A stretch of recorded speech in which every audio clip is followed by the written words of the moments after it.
Você tem lutado ultimamente com os seguintes tipos de pensamentos? Você é inútil e está desperdiçando sua vida com esses esforços insignificantes. As coisas nunca vão melhorar para você e para sua família. Nenhuma coisa boa jamais acontecerá na sua vida. Você continua ouvindo as vozes que dizem que você não consegue ou que não é bom o suficiente. Quando você está perto de pessoas, pode ouvir: ninguém te ama, eles nunca se importarão com você. Você sabia que sempre que ouve esses pensamentos e acredita neles, você se deixa escravizar diariamente por esses pensamentos destrutivos? Cada um de nós passa por momentos em que ouvimos esses mesmos pensamentos em nossas mentes. O que nos diferencia é o que fazemos com esses pensamentos duvidosos e temerosos quando eles chegam até nós. Deus não quer que você seja controlado por pensamentos negativos, mas quer que você os supere. A Bíblia diz que Deus nos ama muito e seus pensamentos são para que tenhamos uma vida com propósito. Você não deve permitir que essas vozes que dizem que você é um perdedor controlem sua vida. Esses pensamentos não apenas o machucarão, mas também destruirão sua vida e das pessoas que estão ao seu redor. O diabo, nosso inimigo, faz tudo para atingir nossas mentes com pensamentos negativos, especialmente quando estamos em um estado vulnerável. Esses pensamentos nunca trazem nada de bom para as nossas vidas. Em vez disso, eles vêm para roubar a alegria, a paz, o amor que nos fazem continuar. Eles vêm para matar nossa vontade de sermos melhores a cada dia. E se não nos posicionarmos contra o pensamento negativo, se não começarmos a regular essas ideias que tentam nos governar, acabaremos tendo uma vida prejudicada. Uma vez que você consiga colocar sua mente na direção certa, sua vida também começará a se mover na direção certa. Você não deve permitir que pensamentos de negatividade cheguem perto de sua mente. Eles têm um único propósito, que é de afastá-lo da paz e da liberdade de Deus. Vamos colocar dessa forma. Imagine que esse tipo de pensamento é como a água para a planta em crescimento. A água que você usa para regar as plantas decidirá a sobrevivência delas. Se a água contiver substâncias venenosas para a planta, ela começará a murchar. Essa deficiência levará ao seu desaparecimento. É assim que os pensamentos operam. Quanto mais negativos forem nossos pensamentos, mais desgastadas serão nossas vidas. Pensamentos positivos nutrem nossas mentes e tornam nossas vidas bonitas, apesar do que passamos. Quanto mais permitimos que a negatividade inunde nossas mentes, mais derrotadas nossas vidas se tornam. O ensinamento de Jesus na parábola do semeador nos fala sobre um grupo de pessoas que ouviram a palavra e creram. Porém, depois que elas voltaram ao dia a dia das suas vidas, os problemas sufocaram a palavra de Deus dentro delas. Esse é um excelente exemplo do que acontece quando permitimos que pensamentos errados obscureçam nossa mente. Isso sufocará a palavra de Deus em nossos corações. Pense no que acontece com o seu humor quando você começa a se preocupar com a sua vida, futuro, família, relacionamentos e até mesmo com os seus filhos queridos. As palavras de Jesus, isso tudo acrescentará um fio de cabelo à sua cabeça? Sua preocupação mudará alguma coisa em sua vida? Não, não acrescentará e nada mudará. Isso nunca vai melhorar as coisas para você. Algo sempre vai piorar quando você permite que coisas negativas cheguem ao seu redor. Tome a decisão de se tornar consciente de seus pensamentos, de que você não terá dúvidas, medo e pensamentos depressivos. Quebre todas as conexões que você fez com as preocupações. Esteja determinado a destruir aquele castelo de insegurança e baixa autoestima que foi erguido em sua mente. Sua vida é controlada pelo que você permite em sua mente. Imagine um homem de aparência estranha e perigosa, com venenos, lanças, revólveres, bombas e todo tipo de arma maligna batendo à sua porta. Você abre a porta e o recebe? Eu sei que você não abre. Você vai fechar a porta, chamar a polícia e dizer a ele para deixá-lo em paz. Ele saberá que não é bem-vindo naquele lugar. Caro amigo, a palavra de Deus diz em Efésios capítulo 4, versículo 27, que não devemos dar lugar ao diabo. Você está dando lugar ao diabo sempre que permite que a mediocridade, a dúvida, a insegurança e o medo governem sua mente. Um homem chamado Gary recebeu uma carta na caixa do correio enquanto jantava com sua família. Depois de abrir a carta, Gary leu que sua mãe doente havia sido hospitalizada. O laudo médico dizia que a doença havia chegado a um estágio terminal e que ela poderia perder a vida. Ela precisaria passar por uma cirurgia se quisesse sobreviver. Depois de ler a carta, Gary começou a sucumbir a sérias preocupações e medos. Seu humor começou a piorar cada vez mais. Ele nunca soube que era o diabo sutilmente nublando sua mente com medos profundos. Felizmente, sua esposa, uma pessoa que vive em oração, notou seu estado de espírito e sugeriu que orassem a respeito. Depois que Gary orou com sua esposa, ele sentiu todas aquelas vozes morrendo.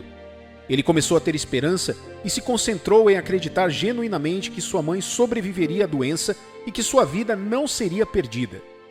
Em vez de se preocupar e temer continuamente, Gary começou a orar regularmente com sua esposa pela saúde de sua mãe. Os resultados da operação cirúrgica saíram. A mãe de Gary não apenas sobreviveu, mas estava mais saudável do que quando foi operada. Sempre que você se concentrar nos momentos ruins e difíceis da vida, os resultados que terá serão desanimadores. O livro de Provérbios, capítulo 4, versículo 23, nos diz para guardarmos nossos corações, pois dele procedem as fontes da vida. Este versículo da Bíblia nos diz que devemos guardar os nossos corações, porque qualquer que seja a direção que nosso coração se mova, essa mesma direção nossa vida seguirá. Então você deve guardá-lo. Você deve construir paredes ao seu redor para protegê-lo das vibrações erradas. Você deve guardar seu coração nas coisas que ouve e nas coisas que vê as pessoas fazerem. E a melhor forma de guardar o seu coração é renovando-o com a palavra de Deus. Deus renova nossas mentes quando permitimos que sua palavra ressoe em cada fibra de nosso ser. Permitimos que nossas mentes sejam renovadas quando nos lembramos das palavras poderosas que Deus disse sobre nossas vidas. Ele declara que fomos abençoados com todas as bênçãos espirituais. Somos mais que vencedores por meio daquele que nos amou. Podemos fazer todas as coisas por sua força em nós. Maior é aquele que está em nós do que aquele que está no mundo. Ouça, o diabo sempre quer que você esqueça quem Deus diz que você é. Portanto, você deve tomar a decisão de não esquecer a palavra de Deus. Sempre que você ouvir o diabo dizendo: "Você está sozinho, ninguém jamais ficará com você", lembre-se de que Deus diz que nunca o deixará e nem o abandonará. Ele disse que ficará com você, porque você é seu filho para sempre. E esta é a verdade que traz a liberdade do medo e da solidão ao longo da vida. Quando você ouvir vozes dizendo que sua vida nunca será tranquila, lembre-se de que Deus diz que sua paz se tornou o governante de nossos corações. João capítulo 14, versículo 27. Deixo-vos a paz, a minha paz vos dou. Não vô-la dou como a dá ao mundo. Não se turbe o vosso coração, nem se atemorize. Nunca haverá uma mudança em nossas vidas, até que nossos pensamentos sobre nós mesmos mudem. Devemos permitir que Deus entre em nossas vidas e dar autoridade às suas palavras. Devemos permitir que suas palavras encontrem seu lugar em nossos corações. Quando Satanás nos diz que somos tolos e nunca chegaremos a nada, devemos renovar nossa mente com a palavra de Deus, que nos diz que temos a mente de Cristo e que temos a sabedoria de Deus em nós. Estamos destinados a triunfar nesta vida. Quando você começa a sentir que não é amado, o amor de Deus está bem na sua frente, gritando que Ele te ama com amor eterno e imparável. Jeremias capítulo 31, versículo 3. De longe se me deixou ver o Senhor dizendo: com amor eterno eu te amei, por isso, com benignidade te atraí. É aqui que encontramos a vitória. É aqui que temos forças para viver em nossos momentos mais fracos. Em 2 Timóteo, capítulo 1, versículo 12, Paulo disse: e por isso estou sofrendo estas coisas. Todavia não me envergonho, porque sei em quem tenho crido, e estou certo de que Ele é poderoso para guardar o meu depósito até aquele dia. Este versículo da Bíblia nos mostra que Deus está comprometido conosco. Ele nos diz que Deus pode nos guardar. Ele pode trazer respostas reais para cada pedido e oração que fazemos a Ele. Então, você não precisa mais temer. Você não precisa mais se preocupar com aquela situação financeira em sua vida. Deus pode fornecer soluções para os problemas que você confiou a Ele. Renovar nossas mentes não vem apenas por conhecer a palavra de Deus, mas por falar a sua palavra em nossas vidas. Devemos falar aquelas palavras que queremos ver em nossas vidas. Nós travamos guerras com palavras. Nossas armas estão nas palavras que falamos. Não substitua apenas os pensamentos por outros pensamentos. Devemos falar essas palavras positivas de Deus em nossas vidas. É assim que lutamos nossas batalhas, queridos cristãos. Usamos as palavras cheias de fé em Deus para derrubar as fortalezas dos pensamentos negativos. Nunca sinta que Deus não pode resolver esses problemas. Ele não tem limites. Então você deve parar de passar noites em claro por causa desses problemas emocionais que você está sofrendo. A Bíblia nos diz que Ele pode fazer infinitamente mais do que tudo o que podemos pedir ou pensar. Ele nunca falha conosco quando decidimos confiar nele. Permita que Ele o ajude, amado. Permita que Ele renove sua mente. Concordar com essas vozes negativas é discordar das palavras e bênçãos de Deus para você. Pare de olhar para a parte negativa e receba a vida que Deus projetou para você em suas palavras. Hoje, diga a si mesmo que eu sou único. Eu fui feito à imagem de Deus. Eu sou amado por Deus. Minha vida é abençoada. Minha situação está melhorando. Caro amigo, manter esses pensamentos positivos em sua mente não irá prejudicá-lo. A verdadeira felicidade vem quando sua mente está cheia de positividade. Não importa o tamanho dos seus problemas. Tudo o que você precisa fazer é lançar sobre ele todas as suas preocupações e agarre essa paz que ele lhe dá. Sim, isso é prova de que ele está trabalhando. Isso é um sinal de que ele virá e nunca falhará. Não importa o que a vida jogue em você, você deve viver uma vida cheia de esperança e fé.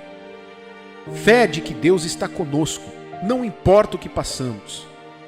Amados, nossa vida só melhora quando permitimos que Deus nos mostre como viver acima de nossos fracassos, vergonha e dor. Oro hoje para que a paz de Deus proteja seu coração de todas as formas de emoções negativas, em nome de Jesus. Oro para que você possa superar todas as formas de pensamentos negativos que o diabo pode lançar sobre você, em nome de Jesus.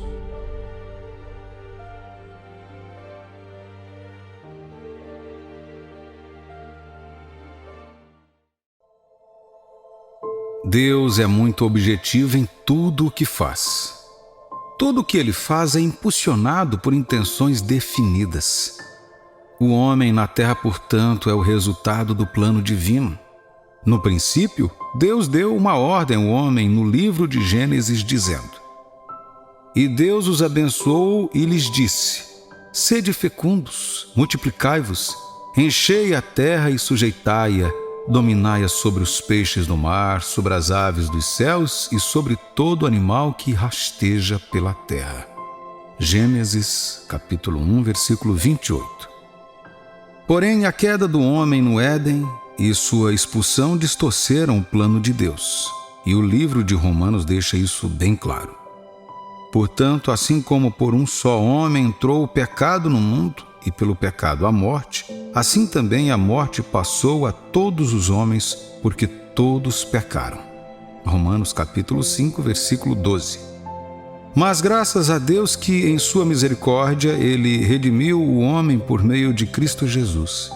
Agora que você nasceu de Deus e está no reino de seu Filho, você está livre para viver a vontade dEle. Tenha certeza de que a vontade de Deus não é misteriosa. A Bíblia, a palavra inspirada de Deus, explica claramente o que Ele quer que você faça sob todas as condições. Se você se dedicar ao estudo consistente da Bíblia, descobrirá que ela o orienta em todas as questões da vida. Deus é bom e Ele não te pedirá para fazer algo que está além da sua capacidade. Fazer a vontade de Deus jamais te causará dano. Se você não tem certeza sobre a vontade de Deus para qualquer área de sua vida, Busque diligentemente na Bíblia e descubra. Você também pode buscar ouvir bons pregadores sobre esse assunto. Não faça nada apressadamente sem conhecer a vontade de Deus. Você pode não se recuperar das consequências. Você precisa entender que Deus conhece o resultado de cada ação. Por isso é sempre sábio adotar a vontade dele.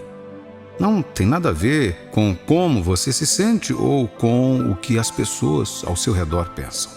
No livro dos Salmos, Davi disse: agrada-me fazer a tua vontade, ó Deus meu, dentro do meu coração está a tua lei.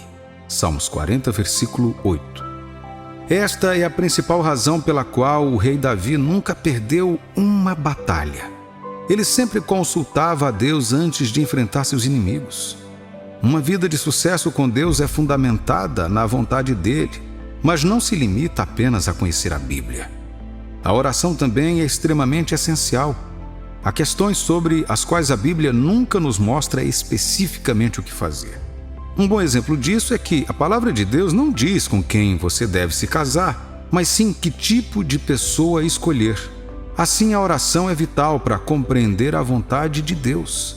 Existem vários outros assuntos que podem surgir para os quais você deseja saber o que Deus diz. Você pode querer saber qual oferta de trabalho aceitar, onde morar ou o que estudar na faculdade. Por meio da comunhão constante com Deus, seu espírito é vivificado e você pode seguir o que chamamos de caminho da paz. Em outras palavras, se você está contemplando uma decisão e não há paz em você sobre isso, então não é a vontade de Deus que você vá em frente. A comunhão envolve a meditação na palavra de Deus e o alinhamento dos seus pensamentos com Deus, para que você não demore muito para saber o que Ele espera de você em uma determinada situação. O relacionamento que você tem com Deus é muito pessoal. Ele é seu Pai e não quer que você corra para os homens para saber a vontade dele quando você tem a Bíblia e o Espírito dele está em você. Confiar totalmente nos homens para obter a orientação de Deus o torna vulnerável à manipulação e à confusão.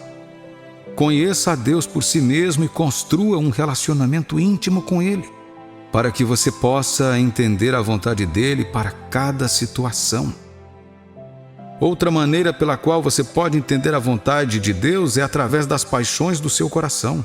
O desejo ardente de cantar, escrever, ensinar, liderar ou alcançar os menos privilegiados é uma indicação do que Deus o capacitou a fazer. Não se menospreze. Desenvolva essa paixão e cause um impacto com ele na sociedade, e você se tornará grande. Considere Davi mais uma vez. O dia em que ele matou Golias não foi a primeira vez que usou uma funda e pedras. Ele já havia sido hábil nisso antes. Ele não aprendeu a tocar a harpa no palácio de Saul. O campo de batalha e o palácio eram plataformas para Davi mostrar suas habilidades. Nunca despreze seus dons, nem inveje ninguém, pois você é tão peculiar quanto suas habilidades dadas por Deus. Coloque-as em prática e você atrairá oportunidades incríveis. Muitas vezes Deus nos mostra a sua vontade, mas não a reconhecemos por causa da forma como ela veio. Tendemos a esperar que Deus se revele dramaticamente em visões, sonhos e aparições angelicais. Deus não abandonou esses meios para nos mostrar o que fazer, mas hoje temos a Bíblia e o Espírito Santo que habita em cada cristão.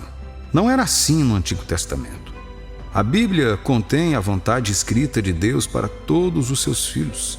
Você não pode se limitar a ler a Bíblia apenas no domingo de manhã ou na igreja e esperar entender a vontade de Deus. Você não pode se dar ao luxo de viver por sua própria vontade e ser vitorioso sobre as forças das trevas. É por isso que a Bíblia declara no livro de Tiago, capítulo 4, versículo 7. Sujeitai-vos, portanto, a Deus, mas resisti ao diabo, e ele fugirá de vós.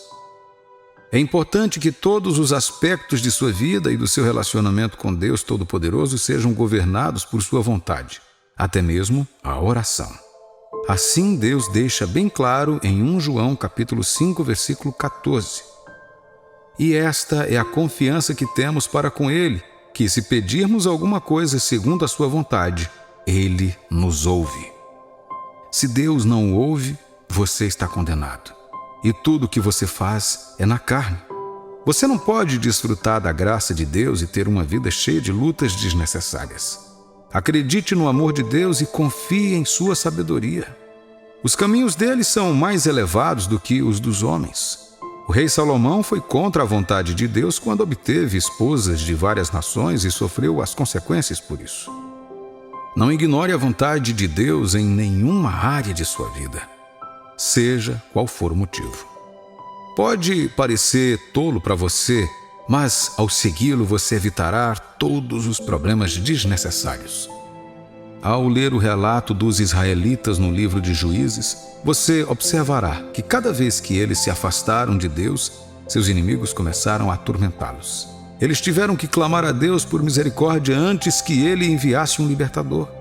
Você não precisa passar por tudo isso, porque a vontade de Deus é o caminho da paz. A vontade de Deus no início pode nem sempre parecer atraente e recompensadora, mas tenha certeza de que é do seu interesse.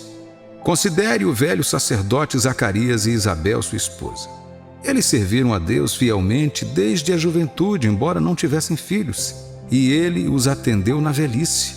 Tome a decisão de nunca desprezar a vontade de Deus para a sua vida, não importa a pressão que você enfrente. Quem despreza perde as recompensas. Você precisa perceber que existem certos tipos de negócios que você nunca deve fazer.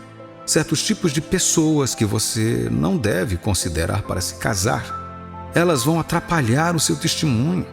Nosso exemplo perfeito de alguém que viveu a vontade de Deus foi Jesus Cristo.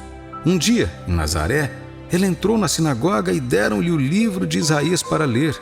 Quando ele descobriu a parte que lhe dizia respeito, ele deliberadamente entrou nela. O relato está registrado no livro de Lucas, capítulo 4, versículos 16 a 21. Isso é exatamente o que você deve fazer com sua vida em Cristo. Não há necessidade de você ficar perdido no escuro sobre qualquer questão, quando Deus já declarou a vontade dele na palavra escrita. Ser destruído por falta de conhecimento não é mais aceitável quando você tem a Bíblia. E quando você descobrir o que Deus quer que você faça, permaneça focado e não dê desculpas. Você pode se destacar se entregando totalmente a qualquer coisa para a qual Deus te chamou. A vontade de Deus te levará a alturas que você jamais poderia alcançar com a força do seu braço. Por favor, tenha em mente que seguir a vontade de Deus não o isenta de problemas. Na verdade, existem problemas que você enfrentará por fazer a vontade de Deus. Mas se você esperar pacientemente, você dará testemunhos das intervenções de Deus. Existem pessoas que se destacam em vários campos do empreendimento humano, mas a satisfação só encontra através da busca daquilo que Deus quer que você faça. É sabido que empresários, atletas, artistas e celebridades de sucesso cometeram suicídio, apesar de toda a fama e riqueza. A razão é que o sucesso sem Deus pode levar ao vazio e à frustração. Há pessoas que cometeram o erro de pensar que sua profissão é o que Deus quer que faça. Alguns deles mais tarde abandonaram ele por causa dos prazeres da carne. A vontade de Deus sempre traz o melhor em você. A motivação para isso está além do dinheiro. É sobre expressar o seu verdadeiro eu de uma forma que impactará positivamente a sociedade. Deus te abençoou com esse dom para que você possa ser uma bênção e receber a recompensa por isso. O que Deus quer que você faça com sua vida nunca é algo egocêntrico. Você não é o único cantor, escritor, ator, professor, artista ou dançarino. Mas se você tem paixão por isso, vá em frente. Existe uma maneira de fazer o que você faz que é peculiar a você, e Deus a fez assim com cada pessoa. Você está neste mundo para fazer contribuições para a vida humana da maneira que Deus te chamou. Deus disse a Abraão: eu te abençoarei e te farei uma bênção. E a nós, filhos de Abraão, pela fé em Jesus Cristo e em sua obra de redenção. Seu compromisso de seguir a vontade de Deus fará de você a solução para muitas pessoas. Você não é um ninguém por causa do seu passado. O que Deus colocou em você é muito mais importante do que o lugar que você nasceu ou como foi criado. Você faz parte do reino de Deus e Ele te abençoou com todas as bênçãos espirituais nos lugares celestiais em Cristo Jesus. É sua responsabilidade usufruir dessa bênção e tornar o seu mundo um lugar melhor. A vontade de Deus está em você. Exerça essa vontade em toda e qualquer oportunidade.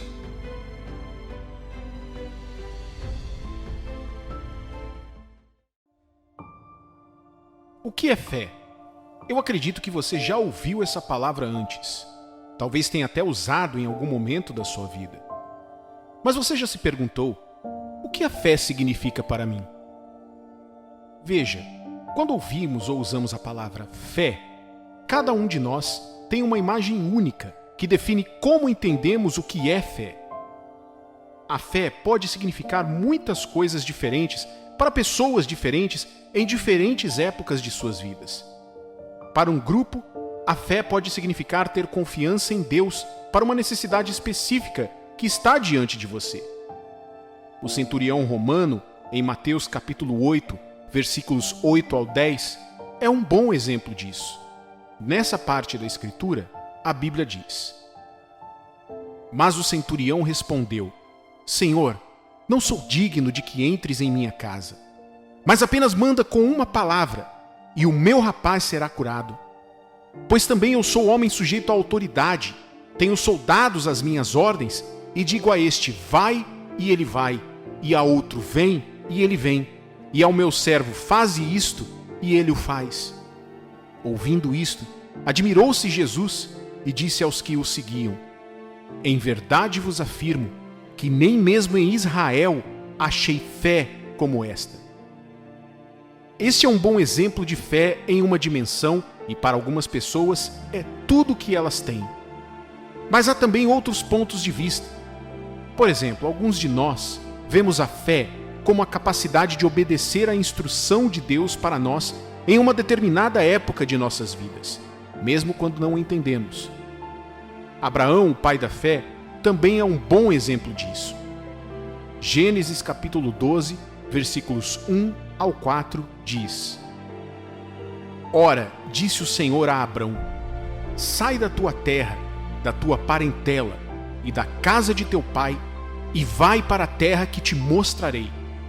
De ti farei uma grande nação, e te abençoarei, e te engrandecerei o nome. Sê tu uma bênção. Abençoarei os que te abençoarem, e amaldiçoarei os que te amaldiçoarem. Em ti serão benditas todas as famílias da terra.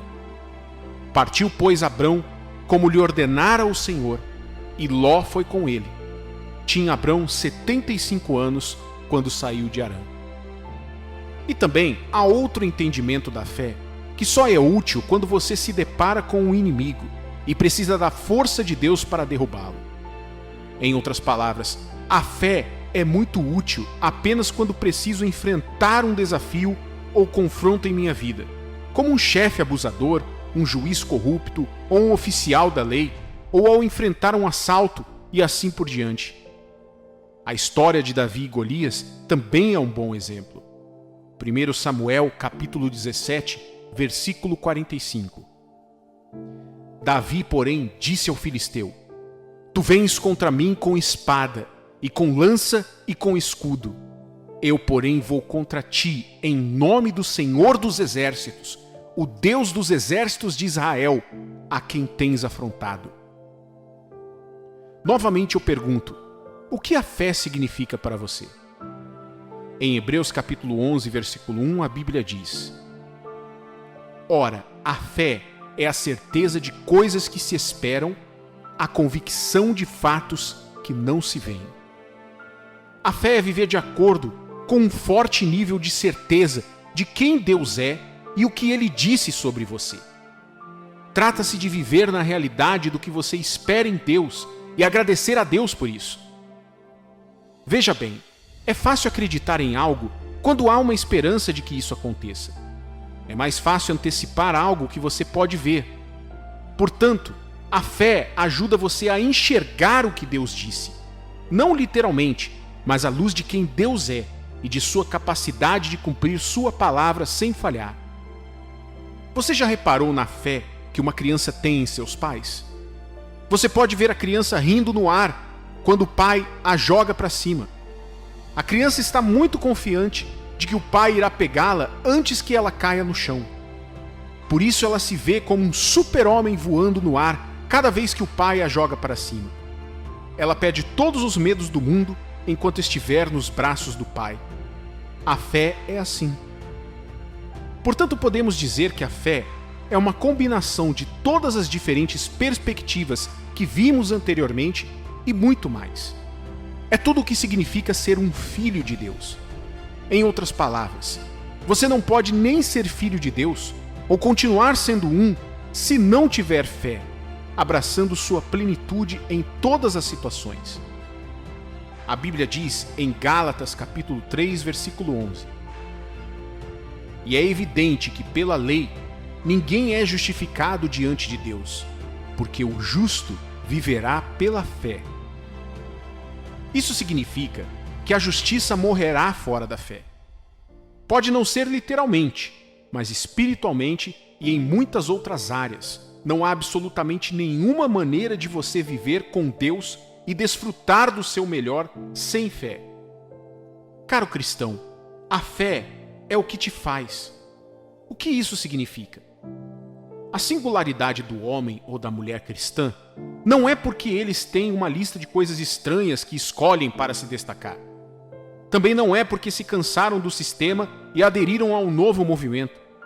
Mais do que isso, o cristianismo é um estilo de vida de fé, no qual um homem natural olha para cima e se conecta com o seu divino Criador, confiando nele com todo o seu ser. Então, quando ele se depara com um problema, ele não o vê como um problema seu, mas como um problema de Deus. E ser um problema de Deus significa que ele já está resolvido. Quando ele se depara com uma grande oportunidade, não a vê apenas como sua, mas também como de Deus.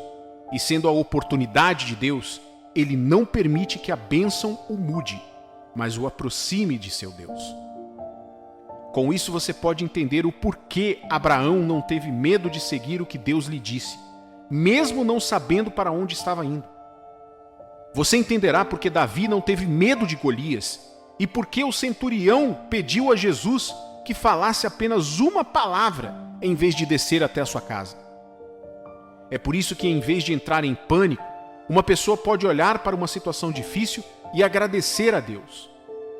Falando de Abraão, Paulo escreveu em Romanos capítulo 4, versículo 20: Não duvidou por incredulidade da promessa de Deus, mas pela fé se fortaleceu, dando glória a Deus.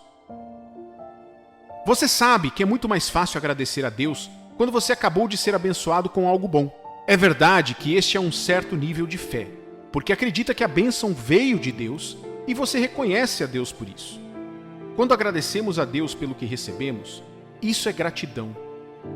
Mas há uma forma mais elevada de fé. É a fé que expressa gratidão a Deus pelo que ainda não foi recebido. Isso é chamado de agradecimento de fé. Em Filipenses capítulo 4, versículo 6, a Bíblia nos adverte: Não andeis ansiosos de coisa alguma, em tudo, porém, sejam conhecidas diante de Deus as vossas petições, pela oração e pela súplica, com ações de graças.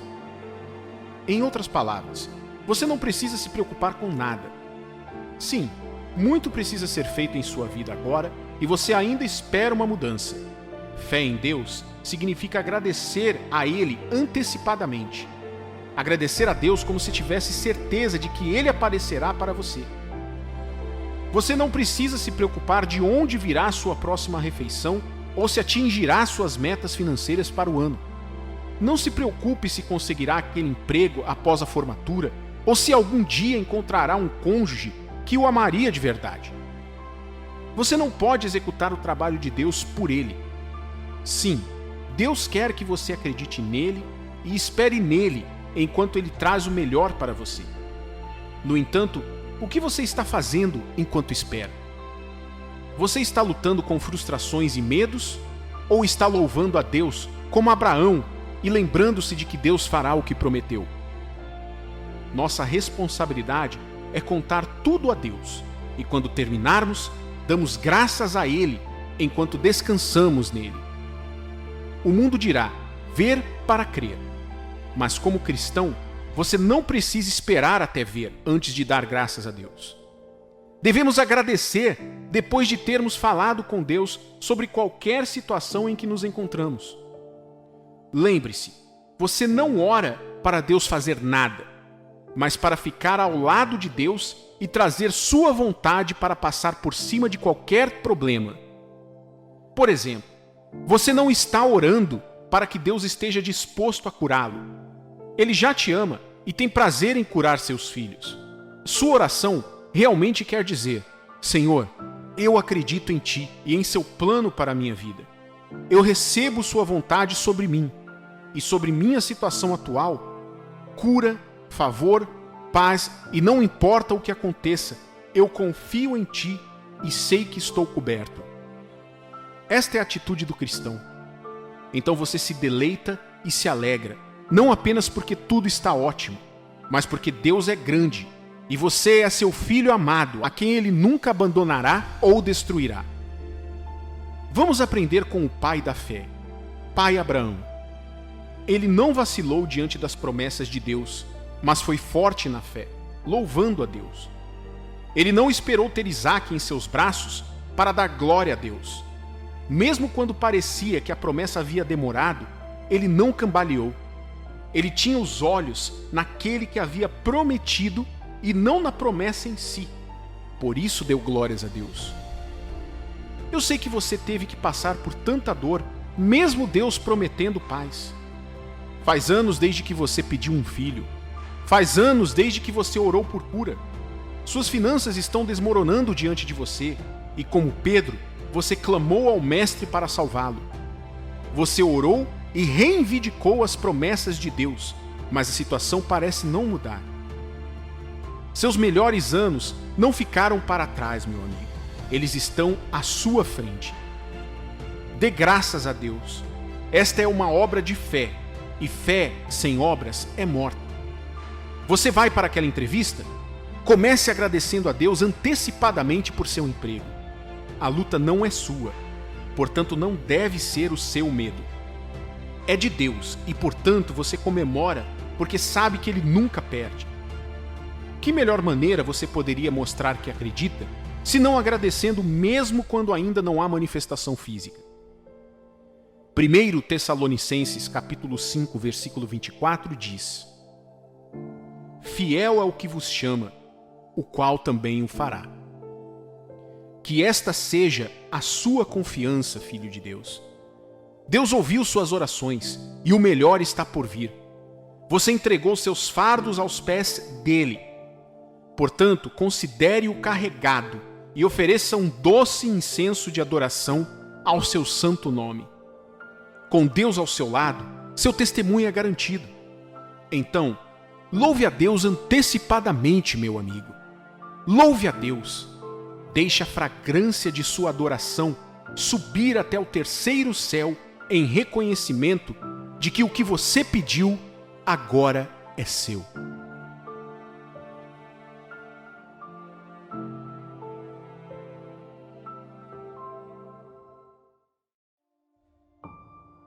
Se alguém estivesse diante de você e dissesse: Você está onde está hoje por causa de sua mente e nunca irá além de sua mente, como você se sentiria? Você acreditaria? Você ficaria ofendido? Você vai se sentir julgado? Vou ser muito honesto com você sobre esse assunto hoje, querido amigo. Então você quer ver mudanças em sua vida. O quanto você quer isso? Você me ouviria se eu lhe contasse a verdade sobre como fazer isso acontecer? Se você puder ouvir essas palavras e fazer uso delas, verá a mudança que tanto busca. Romanos capítulo 12, versículo 2 diz: E não sede conformados com este mundo, mas sede transformados pela renovação do vosso entendimento, para que experimenteis qual seja a boa, agradável e perfeita vontade de Deus. Sua mentalidade é tudo. Nada em sua vida mudará até que sua mente mude. Todo mundo quer mudança. Todo mundo adora isso. Mas se dissermos a verdade a nós mesmos, muitos de nós renunciamos à bênção de mudanças positivas em nossas vidas por causa de nossa mentalidade e das limitações que ela nos impõe. Por exemplo, alguém pensa, talvez se eu deixar essa cidade, minha vida mude para melhor. Talvez quando eu conseguir um emprego melhor, se eu pudesse ter $1 milhão, se eu pudesse mudar meu círculo de amigos. Mas eles estão se concentrando nas coisas erradas. Embora todas essas coisas sejam ótimas e desempenhem um papel no crescimento e avanço, elas não são a raiz da mudança. Qual é a raiz, então? A resposta é mentalidade. O que é mentalidade? Por sua mentalidade, estamos nos referindo à sua percepção. E por percepção, quero dizer a maneira como você vê e interpreta as coisas em sua vida ou ao seu redor. Posso te perguntar uma coisa? Qual é a sua percepção de si mesmo? Como você se vê? Como você vê os outros? Como você vê a vida? Como você vê Deus? Nossas percepções individuais têm a influência mais forte sobre nossos comportamentos, nossas motivações, nossos pensamentos e ações. E tudo isso, por sua vez, afeta o resultado da vida para nós. Experimente tudo o que puder. Mude-se para uma cidade melhor. Mude seu círculo de amigos. Ganhe na loteria $1 milhão se quiser. Se sua mente não for transformada do que é agora, você não verá nenhuma mudança positiva em sua vida. Com o tempo, você pode até piorar. O que Romanos capítulo 12, versículo 2 diz novamente: sede transformados pela renovação do vosso entendimento. Ou seja, sua vida assumirá a forma do que é mais dominante em sua mente. Portanto, para ter uma vida transformada, primeiro você deve ter uma mente transformada. Para ter uma vida vencedora, você deve ter primeiro uma mentalidade vitoriosa, meu amigo. É por isso que a maioria das pessoas volta para onde começou, embora tenham se mudado de amigos, mudado de carreira e feito coisas diferentes. A questão não é o que você faz, mas de onde vem, ou seja, quem é você. Lucas capítulo 6, versículo 45 diz: o homem bom, do bom tesouro do seu coração tira o bem, e o homem mau, do mau tesouro do seu coração tira o mal, porque da abundância do seu coração fala a boca. Olhe para esta ilustração por um momento. Um copo de refrigerante gelado não vira um copo de água limpa porque eu o mudei da geladeira para a sala. Se eu quiser usar o mesmo copo para desfrutar de uma bebida diferente, primeiro preciso esvaziá-lo do seu conteúdo anterior e depois enchê-lo com o que desejo desfrutar. Você me entende agora? É assim que funciona a mentalidade. Isso mostra o quão importante é a sua mentalidade. Por que você acha que Deus escolheu levar os filhos de Israel do Egito para Israel por uma rota mais longa? Porque ele queria estressá-los? Porque esse era o único jeito? Não, meu amigo. Êxodos capítulo 13, versículo 17 diz: e aconteceu que quando o faraó deixou ir o povo, Deus não os levou pelo caminho da terra dos filisteus, que estava mais perto. Porque Deus disse, para que porventura o povo não se arrependa, vendo a guerra, e volte ao Egito. A primeira libertação foi física, mas a segunda foi crucial para sustentar a primeira. Foi uma libertação mental, ou então mudariam de ideia e voltariam à escravidão. Na derrota, em vergonha, em cativeiro. Deus queria levá-los por um caminho mais longo para mudar sua mentalidade, porque se ele não mudasse a mentalidade deles, seria mais como pegar um mendigo de rua e colocá-lo em um trono sem nenhuma ideia ou treinamento de como ser um rei. Ele arruinaria o reino. Em etapas consecutivas de sua jornada do Egito à Terra Prometida, nós o vimos lutando para adotar a mentalidade correta. Vimos como eles lutaram com o que Deus disse que eles tinham e com o que já estavam condicionados a acreditar que tinham. Diante do menor desconforto, sua primeira reação foi retornar ao Egito. Ora, porque é isso que eles foram condicionados a chamar de lá, mesmo sabendo que não era. Eles estavam dispostos a continuar sofrendo no Egito, um território familiar, do que enfrentar uma guerra em uma terra onde teriam plena abundância e liberdade. Caro amigo, é tudo uma função da mentalidade. Um homem tímido ainda seria um homem tímido, mesmo se você lhe desse um trono, um reino para governar. Seu status não mudará sua vida, apenas uma mudança de mentalidade. Uma pessoa viciada em dívidas ainda voltará a contrair uma, mesmo que você lhe dê $1 milhão. Uma pessoa que não acredita que pode conseguir nada não fará um movimento, mesmo que esteja cercada por 1 milhão de oportunidades. Um homem é tão poderoso ou tão fraco quanto o que ele percebe em sua mente. Portanto, a palavra de Deus nos diz o que devemos fazer com nossas mentes: consertar. Mude a programação, altere o idioma, remova as correntes que te limitam, mude o foco. Você não pertence à sua mente, mas ela pertence a você. Faça alguma coisa sobre isso. Não deseje apenas a mudança, crie a mudança e comece a ver a vida através de suas lentes. Onde? Na sua mente. Colossenses capítulo 3, versículo 2. Pensai nas coisas que são de cima e não nas que são da terra. Você não sabe que, embora Deus tenha dito que planeja lhe dar um futuro e uma esperança, ele será limitado em sua vida quando sua mentalidade estiver no caminho? Porque você não será capaz de acreditar nele por nada. Você não sabe que, embora haja uma esperança de glória em seu futuro em Cristo, uma mentalidade negativa, derrotada, tímida e fraca limitará o tipo de glória que você experimentará em sua vida? Algumas pessoas são como luzes bruxuleantes quando deveriam ser estrelas brilhantes, porque sua mentalidade. Enquanto você coloca sua mente em pequenas coisas, grandes coisas nunca acontecerão em sua vida. Enquanto você continuar vivendo sob a nuvem da inadequação e indignidade, você nunca se levantará para aproveitar as possibilidades disponíveis em Cristo. Paulo poderia dizer em Filipenses capítulo 4, versículo 13: tudo posso naquele que me fortalece, por causa de uma mentalidade.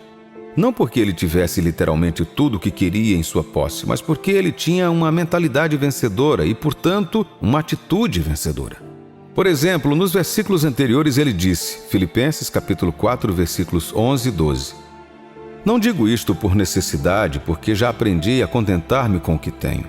Sei estar abatido e sei também ter abundância. Em toda maneira e em todas as coisas estou instruído, tanto a ter fartura quanto a ter fome, tanto a ter abundância como a padecer necessidade. Quando Paulo disse, eu sei como, ele não está falando apenas sobre experiência, mas sobre percepção. Era como dizer, eu quebrei o código. Seja na falta ou na abundância, não serei definido por ninguém. Posso ficar de pé quando preciso. Posso vencer quando preciso.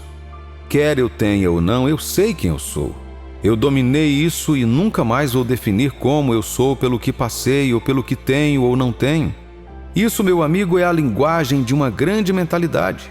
Nada em sua vida mudará se você não mudar sua mentalidade. Você tem que se educar sobre o tipo de condicionamento que deseja ter, o tipo de pessoa que você quer ser. Se a realocação fará diferença, dependerá desse fato. Se uma mudança de círculo, uma mudança de carreira e assim por diante fará diferença, depende disso. Com que tipo de educação você deve começar? Comece com o que Deus disse sobre você em sua palavra. A palavra de Deus precede você e tudo o que aconteceu ou acontecerá com você. Você pode desenhar a imagem da pessoa que Deus quer que você perceba nas páginas de sua palavra.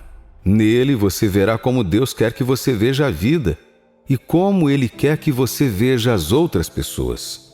A palavra de Deus é a primeira e melhor ferramenta para mudar sua percepção. Deus também colocou possibilidades ilimitadas em seu coração. Por exemplo, de onde você acha que vem sua imaginação? Eles são um presente de Deus para você. Essas coisas que você vê em seus sonhos mais loucos são coisas pelas quais você pode aspirar.